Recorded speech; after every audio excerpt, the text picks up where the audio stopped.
Hello and welcome to Dialogue. 2 months into office, Joe Biden finally gave a formal press conference as president. He answered questions on a whole range of issues from his vaccination plans, legislative priorities to foreign policy. But 2 issues, unaccompanied migrant children at the border and the Senate filibuster, took center stage.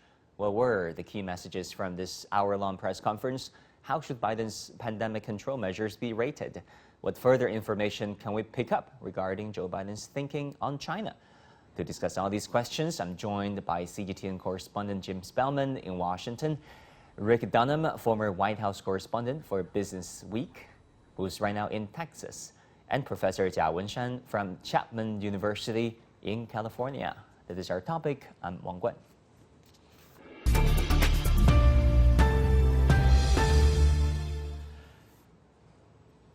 Jim, good to see you there.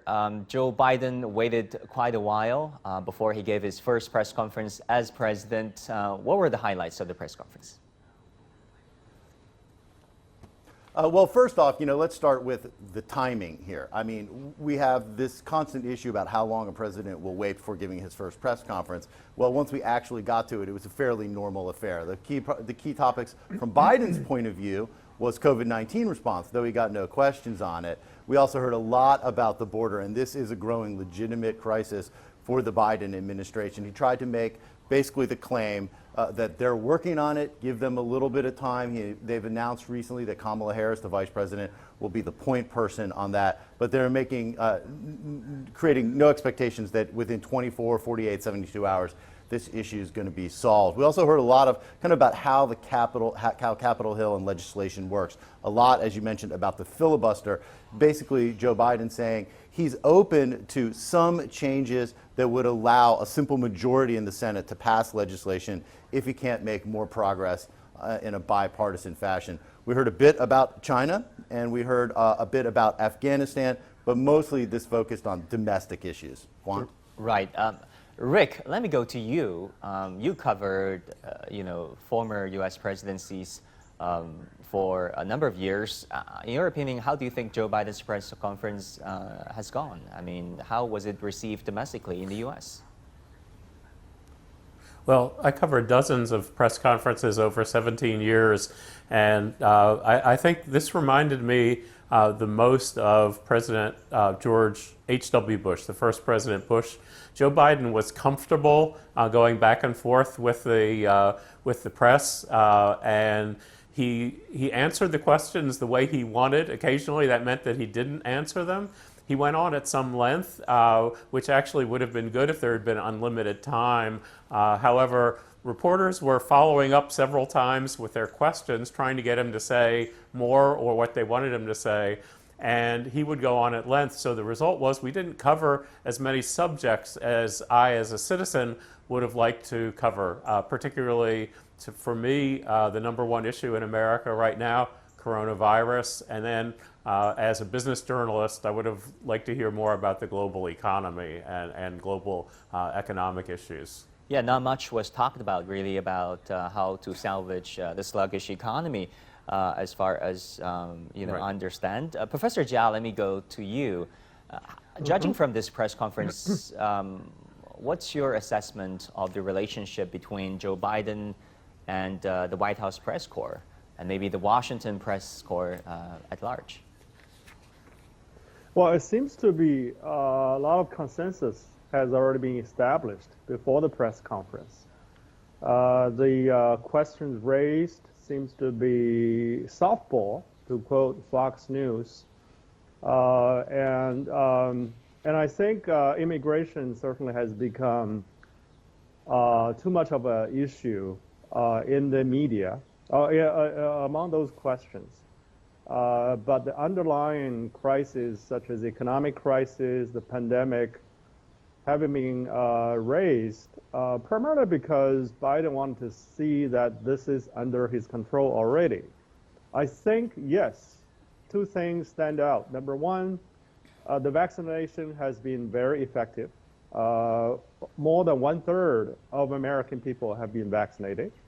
I think it's 130 million, including myself. who has been vaccinated 2 days ago. My wife has done it as well. So that has been effective. And then the checks rescue plan checks have been delivered. So Biden was confident to declare that even though there is no bipartisanship, as he described it, at least there is growing Republican voters who identify with his plan because they got the checks. But on the other hand, the economic crisis, the pandemic globally, have been very serious concerns. But those remain unraised, maybe because of that kind of a agenda setting beforehand. Yeah, Jim, let me go back to you. Joe Biden said he's increasing his goal for vaccine doses administered in his first 100 days in office to 200 million doses because the country simply surpassed his initial target of 100 million shots on day 58. He also wanted a majority of schools in the United States to reopen by the 100-day mark. How realistic are those goals? Well, the first goal is very realistic. The vaccine situation is getting better here every single day, and you can really feel it. I mean, people you talk to increasingly are getting vaccines, and all these many systems that people have been complaining about, rightly so, are slowly improving. And so they are on track to the administration to be able to meet that goal. You know, the president was criticized for setting too low of a bar with his initial goal of 100 million jabs in the first 100 days. So now they've set a more realistic goal. And as far as schools opening go, I don't think that they're going to be able to make that 100% at all. This is proving to be a much more difficult issue. Schools, first off, are generally run on a county or city level across the United States. You have the role of teachers' unions who are pushing back sometimes, and you're basically running out of time here with the school year ending typically in the United States in June. So that's going to be a much more difficult thing. These are extremely important issues to everyday Americans. And I have to say, I was quite shocked to see no follow-up questions, not a single one from the White House press corps on these issues. It feels sometimes like the White House press corps is looking more to create a viral moment or to catch the president in some sort of contradiction than they are to talk about these issues, which are extremely important. This pandemic is not over here in the United States, and this is what is still at the top of mind for many Americans. Guan? Right. Rick, if the United States can really keep its current pace of vaccinations, which is about 2.5 million doses per day, when do you think will the pandemic be contained successfully in the country? Well, there are two issues here. One is the number of doses and the number of shots. I think that many people will have gotten the shots by the end of the summer, and I think students will probably get them at the beginning of the school year. But the second part is equally important, and that is people still taking precautions, because what has happened in the United States is that we've lowered the rate of new infections, but it is at a stubbornly high level. And I think unless people continue to take precautions, you can lower it, but the virus is not going to go away.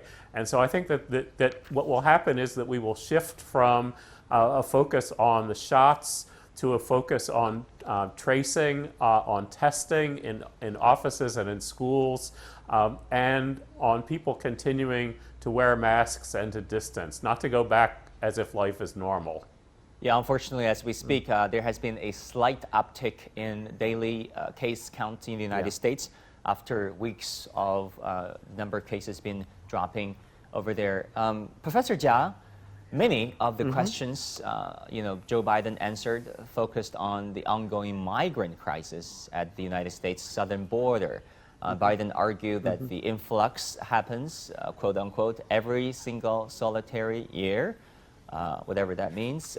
He also cast blame on former President Donald Trump, saying his predecessor eliminated the funding to address the root causes of migration. What are your thoughts on Joe Biden's claims? I actually checked the fact check provided by a reliable media. It says actually since Biden took office, the migrant workers who are trying to seek asylum has been increased by almost 10%. So currently it's about 100,000, but there has been an increase of 75,000 since Biden took office, because he was seen as a nice guy. But of course, the Republican Party opposed to Biden's plan to accept asylum seekers, and so his rhetoric has been toned down, and he framed it in such a way so that the people would see him as someone who is trying to reduce the number of asylum seekers rather than accept them as they are coming. Right. Let's move on to talk about a very important issue, that is filibuster, a very important norm, institutional design in the U.S. Congress, basically that allowed an opposition party to block the legislative efforts proposed by another party. Jim, Joe Biden said he would think about, scrapping filibuster, and he said that, the filibuster is a relic of the past. Do you think he has enough resources in Congress to really scrap this, decades-old tradition? The simple answer is no, because there's one senator from a very conservative pro-Trump state, that's Senator Joe Manchin from West Virginia, who is a Democrat in the same party as President Biden, and he does not support the filibuster. So even to eliminate the filibuster, he doesn't have enough votes to do that. Now, will they be able to possibly get Manchin on board with making modifications to it? It's possible, but there are really a lot of issues here. So Biden is facing pressure from the left wing of his party to do this, to be able to more quickly move through his legislative priority.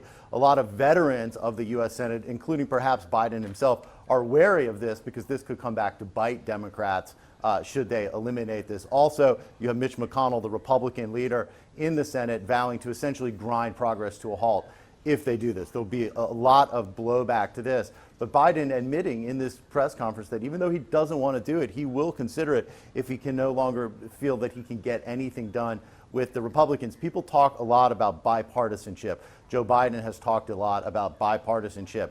But everybody on the Hill that talks about it finds it almost impossible to do it in the way that I think many Americans perceive bipartisanship to mean, which would mean getting a handful of members from the opposite party along with every major bill. It simply doesn't happen. That's not the reality in Washington. So you have Biden facing these issues of the reality in Washington versus how he would like to be seen, which is as someone who can govern in a bipartisan way and bring the country together. One. Yeah. Rick, another important question is gun control.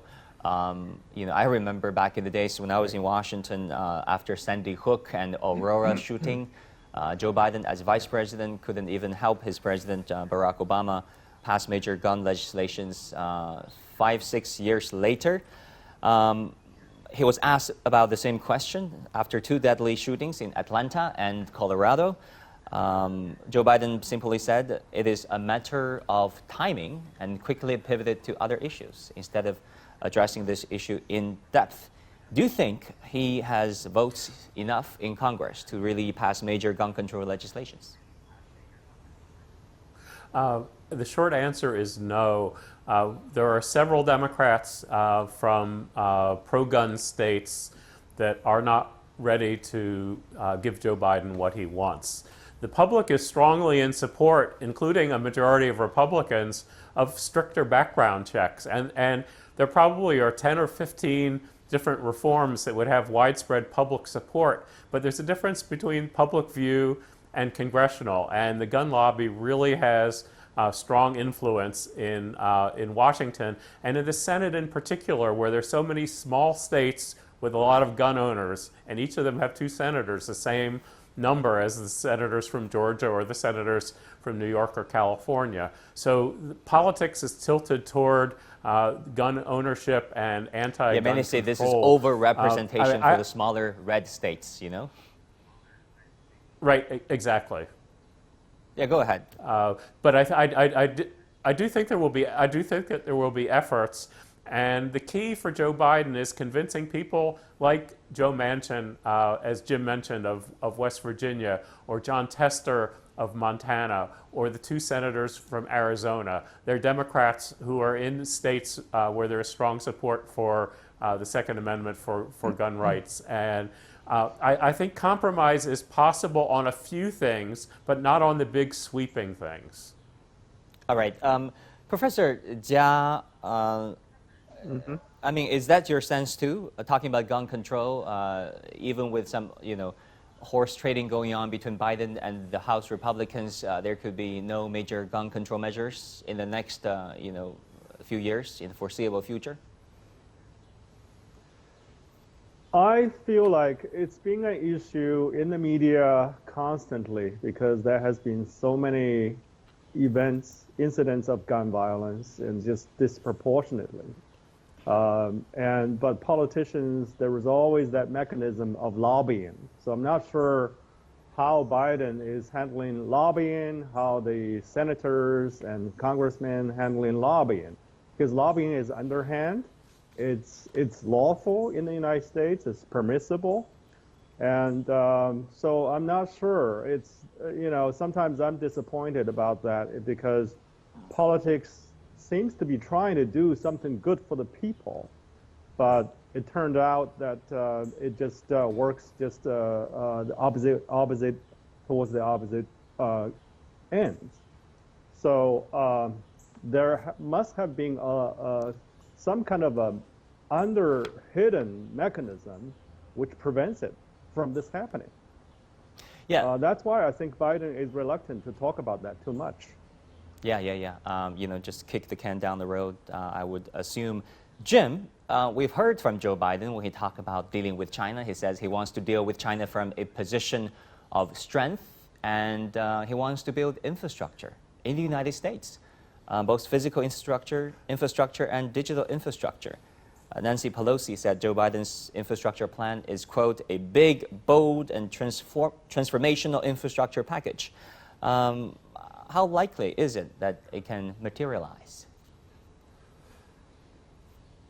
Well, I think there's certainly a possibility. It depends on how they approach it, whether they break it up into parts and how they propose paying for it. When they get to the point of paying for it, especially if it's in big tax increases, that's when the Biden administration is going to have a lot of trouble from Republicans. If they can bring it as a way to create jobs, these jobs would be in all U.S. states.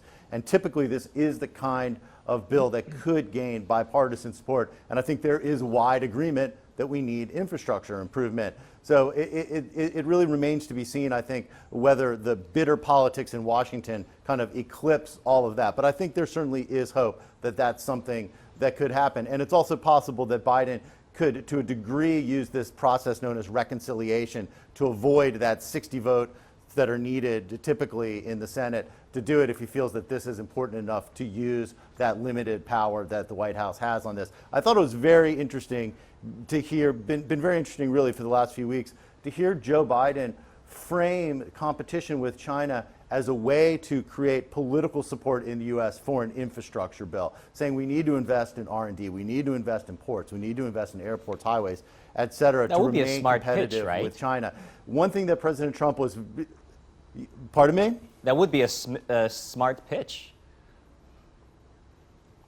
Very smart. One thing President Trump was very effective at is creating a negative impression of China in the United States amongst both parties. So if Biden could find a way to sort of twist that around to his advantage to bring Republicans on board with an infrastructure plan, it could indeed be very smart politics. And I think one thing that Biden has made clear, whether it's this issue, guns, or what have you, is that he's trying to be a very pragmatic president and not get bogged down in symbolic fights or things that are not going to go anywhere. Yeah, Rick, talking about Joe Biden's China policy, many had hoped that Joe Biden would be a different president when it comes to dealing with China. But 2 months into office, he not only inherited much of Trump's hostile, combative China policy, but he doubled down on Xinjiang. Joe Biden doubled down on Hong Kong.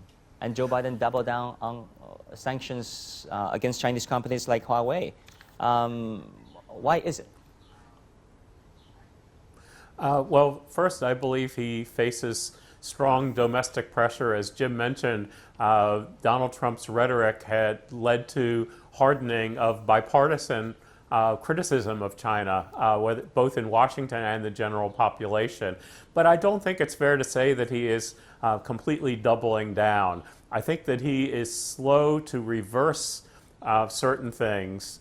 I think that he feels political pressure, but he wants to get concrete commitments from China. He needs for political reasons to show that China is making some concessions rather than just the United States unilaterally reversing things. I thought his answer on China was perhaps the best one of the entire press conference because it was nuanced and it was sophisticated. He talked about his long relationship and deep relationship with Xi Jinping. He praised his intelligence. He said they understood each other. I mean, it was very much more in-depth and sophisticated than Donald Trump's rhetoric about China. But also, it's clear that the United States will continue to criticize China on human rights and that China is going to have to figure out how to deal with that. But I think it was also clear from his answer that the U.S. is looking for some maneuvering room to improve the relationship, to have it one of competition rather than just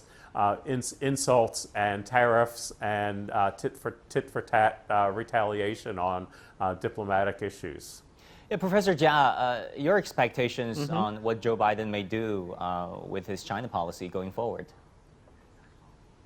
I'm hoping that he need to remake his China strategy to emphasize both cooperation and healthy competition, because there has been too much effort to compete or to yes he says that he's seeking competition, not confrontation, but you do see that much of his rhetoric and his action seems to be confrontational, like building alliances with European Union, about China's treaty with European Union about mutual investment, about the Quad, and about the posture at the Anchorage, Alaska. All these things appear to be a little bit too confrontational from the Chinese point of view. The Chinese perspective, is inherent in the value of harmony and courtesy and decorum, but these seem to be not presented by Biden and his team. It seems to be actually hardening to some extent. That actually has been disappointing to the Chinese side. Yeah. So I hope that. Yeah, the Quad, the alliance with NATO, which was framed as the alliance of democracy versus autocracy, looks to be That's another one. I wouldn't say Cold War 2.0, but it's pitting one camp against the other. Jim, let me go back to you. Biden's foreign policy has not been central to his presidency so far. During the first press conference, he did talk about his positions on many regional issues. North Korea, the DPRK is one. The troops in Afghanistan is another, and of course China. What were your takeaway from his remarks regarding foreign policy? Well, I think when you tick through some of the issues, whether it's the DPRK, where essentially he's saying consulting with allies will respond to these recent missile tests, open to diplomacy. Afghanistan, yes, wants troops out, may not be able to make that May 1st deadline, is consulting with allies. Once again, you're seeing this pattern where it's slow and methodical. Consult with allies, conduct some sort of broad-ranging review, and then act. I think that you're going to continue to see that, and I think it serves Joe Biden for a couple of different purposes. First, it allows him to prioritize the domestic issues, most importantly, dealing with the COVID-19 pandemic. The U.S. will be in a much stronger position to deal with China economically, to deal diplomatically with the DPRK, and to deal with anything that comes up in the Middle East once the U.S. pandemic is better under control and when the U.S. economy is on a surer footing. I think especially you're seeing that timing issue with China.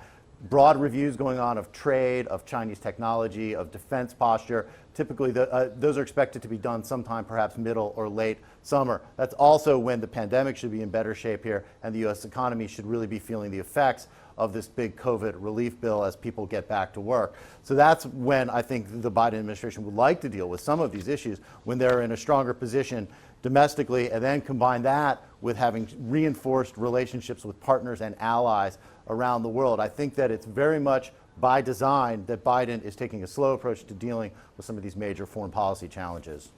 Right. Rick, you were in Washington. You have been in Washington for many years. I know it's too early to talk about a Biden doctrine regarding his foreign policy, but what did this press conference and his previous remarks, interviews tell you about his thinking on foreign policy issues? Oh, I think that we are seeing an emerging doctrine, and that is working with allies. And I do think if we had a hint, Jim mentioned it, when we're talking about sort of coalition of democracies and autocracies. I think that it isn't quite Cold War 2.0, but I think that he's trying to reframe the debate. There was a lot of damage done to the United States' reputation in the world and American alliances, probably more damage done between U.S. and its allies than U.S. and adversaries during the Trump administration. And I agree with Jim that he is taking it slowly because he has to rebuild trust in the U.S., in the word of the U.S. in international diplomacy with allies before he can deal with these difficult issues, international issues, and with the competition with China. I just think that he needs to build up both support globally for the United States, for trusting America's word, and political support in the U.S. Before he does things that will be controversial. And moving to resume relations, to improve relations with China, will be controversial in the U.S. He needs political capital, and he needs some support globally before there is a thaw. And so I think he's taking it very slowly, and I think we're seeing slowly this Biden doctrine, the Biden philosophy emerging. Right. Professor Jia, finally, let me go back to you. We know foreign policy starts at home, but we do see, the heavy emphasis of domestic politics and the public opinion in the United States dictating, affecting U.S. foreign policy. How long do you think this trend will continue? I think at least for a couple of years. He actually uses his global diplomacy pastor to reinforce his agenda in the domestic. And so as Blinken says that domestic politics and global politics has never been interconnected as is now in American history. I agree with that. But on the other hand, I think there needs to be a realignment between the domestic policy and the global policy, because domestic policy is all diversity, but globally, no, not diversity at all. It's just democracy versus autocracy, but the world is much more diverse than just the two. There is something which is neither democratic nor autocratic. It could be a different form of democracy if it's not just the American view of democracy. So I think philosophically, he needs to change this dichotomy, this either-or mentality, which is something Trump embraces. Unfortunately, this has been the feature of American diplomacy, to make United States exceptional, to make United States universal at the same time, but the two really contradicts itself. There was an article called Iceberg Concept of Culture, which exactly reveals this American thinking pattern. Unfortunately, that is a prevailing school of thought there. Professor Jia, I want to leave it there. We'll have to leave it there. Jim, Drake, thank you all so very much for being part of today's discussion. And thank you for watching Dialogue. I'm Wang Guan in Beijing.